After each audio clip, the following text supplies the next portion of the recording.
สบายดีท่านผู้ชมที่เคารพและหักแพงทุกท่านมาพบกันเป็นประจำกับรายการเพื่อนกรรมกร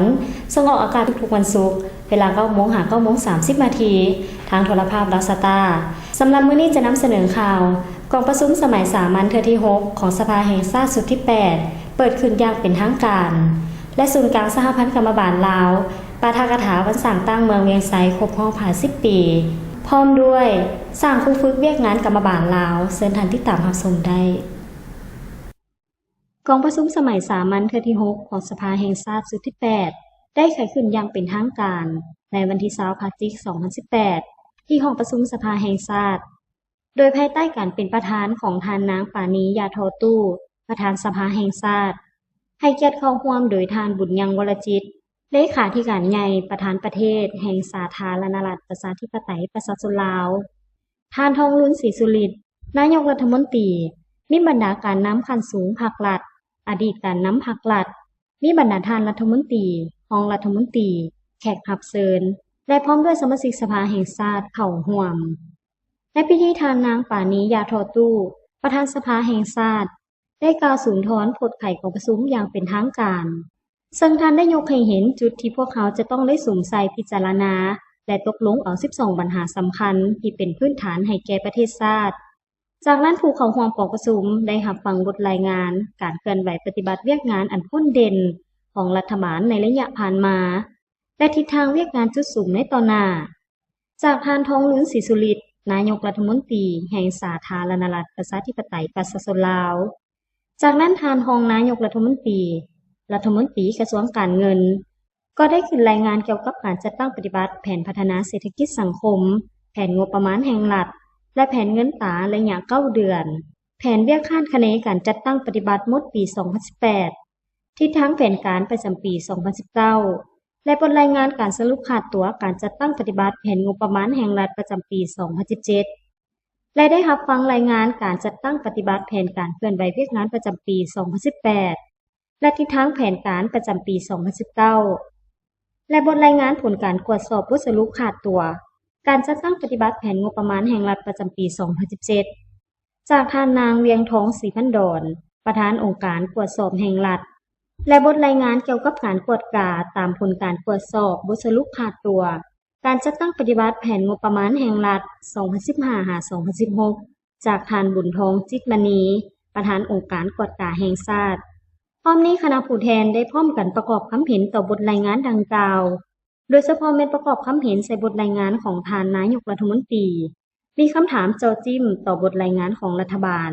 องค์การตรวจสอบแห่งรัฐและองค์การตรวจสอบรัฐบาลเนื่องในโอกาสเฉลิมฉลองวันสร้างตั้งเมืองเวียงไสครบรอบ50 ปีวันที่30 พฤศจิกายน 1968 30 พฤศจิกายน 2018 ศูนย์กลางสหพันธ์กรรมบาลลาวได้จัดปาฐกถาเหล่ามูลเสื้อขึ้นในวันที่16 พฤศจิกายน 2018 โดยเป็นเกียรติปาฐกถาของท่านศรีมูลอุลลาศรีห้องประธานคณะบริหารงานศูนย์กลางสหพันธ์กรรมบาลลาวเข้าร่วมมีบรรดาท่านหัวหน้ากรมห้องกรมหัวหน้าแผนกห้องแผนกและพร้อมด้วยสมาชิกกรรมบาลภายในเข้าร่วมในพิธีทานรองประธานศูนย์กลางสหพันธ์กรรมบาลลาวยังได้ยกให้เห็นมูลเสื้อการกำเนิดและการเติบใหญ่ขยายตัวของเมืองเวียงไสในเมื่อก่อนซึ่งมันได้แสดงให้เห็นถึงการต่อสู้อันปีศาจสามารถและความฉลาดส่องใสของพรรคประชาชนปฏิวัติลาวอันเป็นการระลึกจดจำล้ำลึกไสยชนะอันยิ่งใหญ่ของกองทัพและประชาชนบรรดาเผ่าก็คือคุณงามความดีอันใหญ่หลวงของการนำหุ้นก่อนโดยเฉพาะแม่นประธานไก่สอนพรหมวิหารและผู้นำคนอื่นๆที่ได้นำพาภารกิจปฏิวัติต่อสู่ปลดปล่อยชาติและการสร้างเมืองเวียงไสเป็นฐานที่มั่นอันแข็งแกร่งเพื่อให้สำเร็จการปฏิวัติชาติประชาธิปไตยนำออกประเทศชาติก้าวไปสู่สังกัดใหม่และเพื่อเป็นการศึกษาอบรมพนักงานสมาชิกพรรคนักรบและประชาชนบรรดาเผ่าโดยเฉพาะเป็นคนหุ้นหนุ่มได้รับรู้เข้าใจอย่างลึกซึ้งเกี่ยวกับเส้นทางก้าวเดินอันละเอียดละเอียวของการปฏิวัติมูลเสื้อต่อสู่มีไสและการนำพาอันฉลาดส่องใสของพรรคประชาชนปฏิวัติลาวก็คือการค้นคว้าหำเฮียนเอาแบบอย่างคุณสมบัติศีลธรรมปฏิวัติของบรรดาผู้นำปฏิวัติหุ้นก่อน กรมโฆษณาอบรมศูนย์กลางสหพันธ์กรรมบาลลาวร่วมกับกรรมบาลอุตสาหกรรมการค้าสาธารณรัฐสังคมนิยมเวียดนามจัดฝึกอบรมครูฝึกเวียกงานกรรมบาลลาวในทั่วประเทศรุ่นที่5บาท9ที่1ขึ้นในวันที่13-14พฤศจิกายน2018ที่สถาบันพัฒนากรรมบาลลาวโดยเป็นเกียรติเข้าร่วมของทานสีมูลอุลลาศรีรองประธานคณะบริหารงานศูนย์กลางสหพันธ์กรรมบาลลาวมีท่านนางจุกจิตวงศากรรมการคณะบริหารงานศูนย์กลางสหพันธ์กรรมบาลลาวหัวหน้ากรมโฆษณาอบรมท่านเจินกวงหุยประธานกรรมบาลอุตสาหกรรมการค้าสาธารณรัฐสังคมนิยมเวียดนามหัวหน้าสถาบันพัฒนากรรมบาลลาวคณะรับผิดชอบวิทยากรและสมณกรเข้าร่วม35สหายหญิง15สหายการจัดฝึกอบรมครั้งนี้เป็นการยกระดับความรู้ความสามารถให้แก่พนักงานกรรมบาลทางด้านเวียกงานครูฝึกซึ่งเป็นทฤษฎีพื้นฐานอันสำคัญในการนำไปจัดตั้งปฏิบัติเข้าในเวียกงานของตนเพื่อสร้างความเข้มแข็งให้แก่เวียกงานกรรมบาลและรับประกันการปฏิบัติภาระบทบาทสิทธิและหน้าที่ของสหพันธ์กรรมบาลลาวในการปกป้องสิทธิผลประโยชน์อันชอบธรรมของสมาชิกกรรมบาลกรรมกรและสาวผู้ออกแรงงานให้มีความเติบใหญ่ขึ้นอย่างบ่หยุดยั้งในศูนย์อบรมสมณกรได้เรียนรู้พื้นฐานในการเป็นครูฝึกโดยการนำใช้5บาท9ในการสิสอนแบบใหม่เป็นต้นแม่นการสร้างความลื่นเคยซึ่งกันและกันการตั้งปัญหาเจาะจิ้มการลงลึกเกี่ยวกับการนำเสนอเนื้อในการสนทนาร่วมกันและการสรุปผลของการสิสอนความสำนึกบรรดาหลักการและปัญหาสิ่งที่ควรเอาใจใส่การแต่งบทสอนการสิสอนแบบมีส่วนร่วมและการแบ่งกลุ่มคนครัวเพื่อสร้างทักษะให้แก่ผู้เข้าร่วมสุดฝึกอบรมได้ดำเนินเป็นเวลา2วันเห็นว่าสมณกรแต่ละคนแม้นมีความตั้งใจยัดแยงเอาความรู้นำวิทยากรซึ่งสมณกรยังได้ให้สัมภาษณ์ว่าที่ได้มารวมกองสุ่มฝึกอบรมผู้ฝึกกรรมบาลนี้ถือว่าผ่านมากกับเคยมาฝึกจากนั้นแล้วเมื่อนี้ได้มาฝึกเป็นผู้งานหลายอย่างโดยเฉพาะแม่ผู้วิธีการศึกษาเราให้ความรู้แก่พนักงานกรรมบาลและสมาชิกกรรมบาลทุกแปลงนั้นดีใจหลายที่ทางศูนย์กลางและกระทรวงอุตสาหกรรมการค้าเวียดนามได้มาฝึกอบรมในของเรานี้สิเอาบทเรียนนี่ไปจัดตั้งปฏิบัติเพื่อให้เรื่องงานกรรมบาลของเรามีความเข้มแข็งขึ้นกว่าเก่าโดยเฉพาะปัจจุบันทางของเราก็ได้ซุ่มใส่เรื่องงานกรรมบาลลงสู่ผู้หน่วยเจ้าของงานเป็นต้นในลงกฎการงานผู้ตั้งหน้าผู้งานอยู่ในบริษัทต่างๆเพื่อให้การสอบโครงข่ายงานและการแก้ไขข้อขัดแย้งตรงนี้บ่มีข้อขัดแย้งลดลอยถอยลงสุดฝึกอบรมครูฝึกเวียกงานกรรมบาลลาวทั่วประเทศรุ่นที่5ในครั้งนี้ได้ดำเนินเป็นเวลา2วันและปิดลงด้วยผลสำเร็จอันจบงาม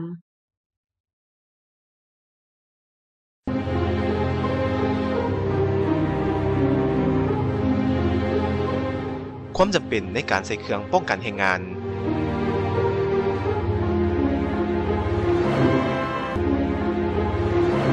การออกแรงงานที่ปลอดภัยต้องใส่เครื่องป้องกันแรงงานทุกครั้งการออกแรงงานที่บ่ใส่เครื่องป้องกันแรงงานอาจก่อให้เกิดอุบัติเหตุและพยาธิอาชีพตามมาด้วยความห่วงใยจากศูนย์กลางสหพันธ์กรรมบาลลาวศูนย์กลางสหพันธ์กรรมบาลลาวมีเบอร์สายด่วนให้คำปรึกษาทางด้านแรงงานให้แก่กรรมกรผู้ออกแรงงานและผู้ใช้แรงงานโดยบ่เสียค่าผ่านโทรศัพท์หมายเลข1512ท่านสามารถปรึกษาและสอบถามข้อมูลเพิ่มเติมได้ในวันจันทร์หาวันศุกร์หรือจะเข้ามาห้องการศูนย์กลางสหพันธ์กรรมบาลลาวสหพันธ์กรรมบาลแขวงสหพันธ์กรรมบาลเมืองในวันและเวลาราชการที่ท่านได้รับชมผ่านไปนั้นก็แม่นกล่องประชุมสมัยสามัญเทื่อที่6ของสภาแห่งชาติสุดที่8เปิดขึ้นอย่างเป็นทางการและศูนย์กลางสหพันธ์กรรมบาลลาวปาฐกถาวันสั่งตั้งเมืองเวียงไซครบรอบ50ปีและสั่งครูฝึกเวียกงานกรรมบาลลาวต่อไปจะให้ทานได้ไปรับชมกล่องประชุมคณะรับผิดชอบเบอร์โทรศัพท์สายด่วนและสื่อทาง Facebook พร้อมด้วยเผยแพร่บทเรียนการขับขี่ปลอดภัยในท้องถนนให้แก่กรรมกรต่อไปเป็นรายละเอียดกรมปกป้องแรงงานศูนย์กลางสหพันธ์กรรมบาลลาวได้จัดกองประชุมปรึกษาหารือเบอร์สายด่วน1512และสื่อทาง Facebook ขึ้นในวันที่15พฤศจิกายน2018โดยการเข้าร่วมของทานอุ่นคำบุญยแสง กรรมการคณะบริหารงานศูนย์กลางสหพันธ์กรรมบาลลาวหัวหน้ากรมปกป้องแรงงานมีต่างหน้าแต่ละกรมคณะรับผิดชอบและพนักงานที่เกี่ยวข้องเข้าร่วมในพิธีทานคำจันทร์สีวันทองหัวหน้าแผนกคุ้มครองแรงงานกรมปกป้องแรงงานได้รายงานสภาพการนำไส้และให้บริการปรึกษาเบอร์สายด่วน1512ในระยะผ่านมาโดยได้เปิดนำไส้เบอร์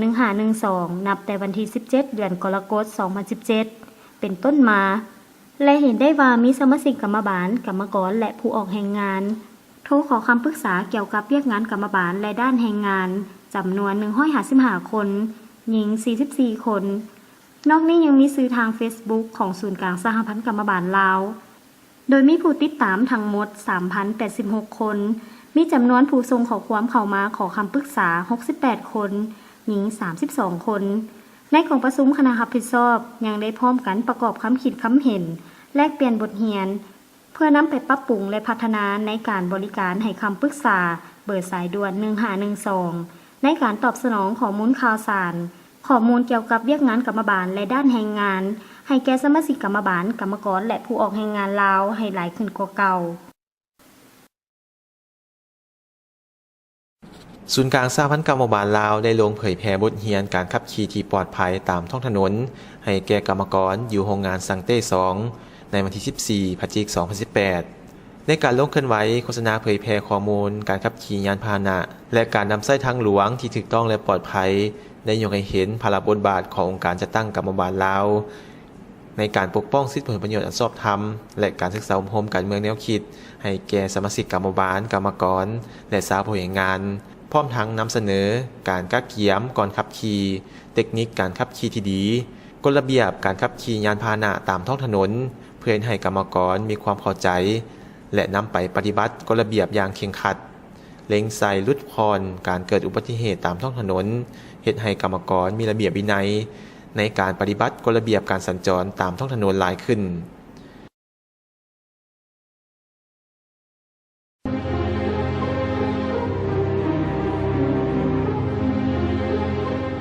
ความจำเป็นในการใส่เครื่องป้องกันแรงงาน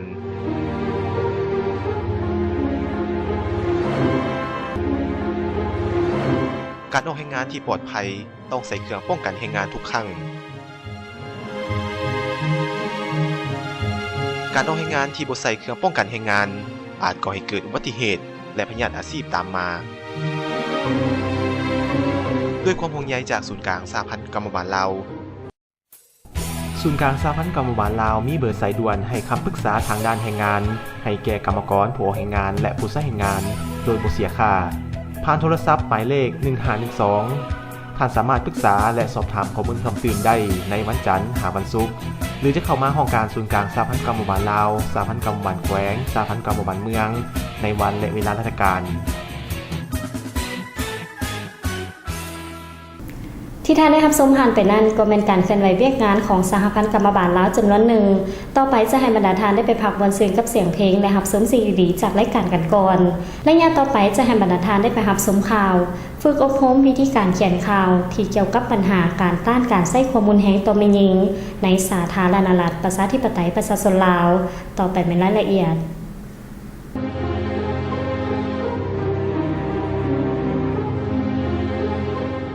ความจำเป็นในการใส่เครื่องป้องกันแรงงาน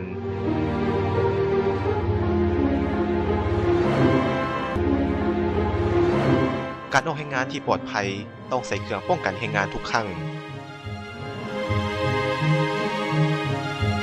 การออกแรงงานที่บ่ใส่เครื่องป้องกันแรงงานอาจก่อให้เกิดอุบัติเหตุและพยาธิอาชีพตามมาด้วยความห่วงใยจากศูนย์กลางสหพันธ์กรรมบาลลาวศูนย์กลางสหพันธ์กรรมบาลลาวมีเบอร์สายด่วนให้คำปรึกษาทางด้านแรงงานให้แก่กรรมกรผู้ออกแรงงานและผู้ใช้แรงงานโดยบ่เสียค่าผ่านโทรศัพท์หมายเลข1512ท่านสามารถปรึกษาและสอบถามข้อมูลเพิ่มเติมได้ในวันจันทร์หาวันศุกร์หรือจะเข้ามาห้องการศูนย์กลางสหพันธ์กรรมบาลลาวสหพันธ์กรรมบาลแขวงสหพันธ์กรรมบาลเมืองในวันและเวลาราชการ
ลับไปบ้านเกิดผู้ดอยถิ่นที่กำเนิดอยู่บ้านป่ากับพ่อแม่ตนมาคิดอีกครั้งหากตั้งใจมันฝึกฝนดูมันภาคเพียรอดทนค่าของคนคือผลของงานเป็นกรรมกรหลายปีเมื่อได้มีปีได้เข้าเป็นสามัคคีสหพันธ์กรรมบาลหลักฐานมั่นแก่นได้ค่าตอบแทนตามระเบียบการยกระดับฝีมือแห่งงานมีเงินประกันสังคมอยากพิสูจน์มาอาสาต้องแล่นทางยาวอยากขึ้นไปถึงดวงดาวต้องถือเอาการนำพอบนเป็นกรรมกรกรรมบาลศึกษาอบรมก็สร้างตำหนิติสมขอพนมมื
ศูนย์กลางสหพันธ์แม่หญิงลาวร่วมกับองค์การสหประชาชาติเพื่อความเสมอภาคหญิงชายและความเข้มแข็งของแม่หญิงได้จัดฝึกอบรมภายใต้หัวข้อวิธีการเขียนข่าวที่เกี่ยวกับปัญหาการต้านการใช้ความรุนแรงต่อแม่หญิงในสาธารณรัฐประชาธิปไตยประชาชนลาวในระหว่างวันที่ 13-14 พฤศจิกายน 2018 โดยให้เกียรติเข้าร่วมของทานนางทุมมาลีวงศ์พระจันทร์รองประธานคณะบริหารงานศูนย์กลางสหพันธ์แม่หญิงลาวทานนางมนทิลานาควิเชียรเชี่ยวชาญด้านสื่อสารมวลชนของการภาคพื้นอาซีและแปซิฟิกองค์การสหประชาชาติมีบรรดาทานวิทยากรและสัมมนากรเข้าร่วมการจัดฝึกอบรมในครั้งนี้แม่นเพื่อยกระดับความรู้สร้างความสามารถให้พนักงานที่เฮ็ดเวียกงานข่าวสารในการนำเสนอข่าวและถ่ายภาพที่เล็งใส่การต้านการใช้ความรุนแรงต่อแม่หญิงนอกจากนี้ผู้เข้าร่วมยังได้เรียนรู้บรรดากฎหมายที่ติดพันกับการต้านการใช้ความรุนแรงต่อแม่หญิงในภาคพื้นสากลและในสาธารณรัฐประชาธิปไตยประชาชนลาวพร้อมทั้งได้แลกเปลี่ยนสนทนาในหัวข้อสำคัญเช่นความรู้เข้าใจเกี่ยวกับบทบาทหญิงชายฝึกฝนในการเขียนข่าววิธีป้องกันข้อมูลการต้านการใช้ความรุนแรงต่อแม่หญิงในข่าววิธีถ่ายรูปภาพและเลือกรูปภาพเพื่อลงข่าวเกี่ยวกับปัญหาการต้านการใช้ความรุนแรงต่อแม่หญิงเฮ็ดให้การนำเสนอข่าวมีความเข้าใจง่ายและถูกต้องตามเป้าหมาย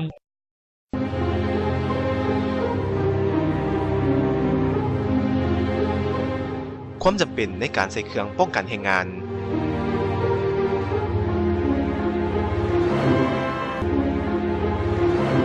การออกแรงงานที่ปลอดภัยต้องใส่เครื่องป้องกันแรงงานทุกครั้งการออกแรงงานที่บ่ใส่เครื่องป้องกันแรงงานอาจก่อให้เกิดอุบัติเหตุและพยาธิอาชีพตามมาด้วยความห่วงใยจากศูนย์กลางสหพันธ์กรรมบาลลาว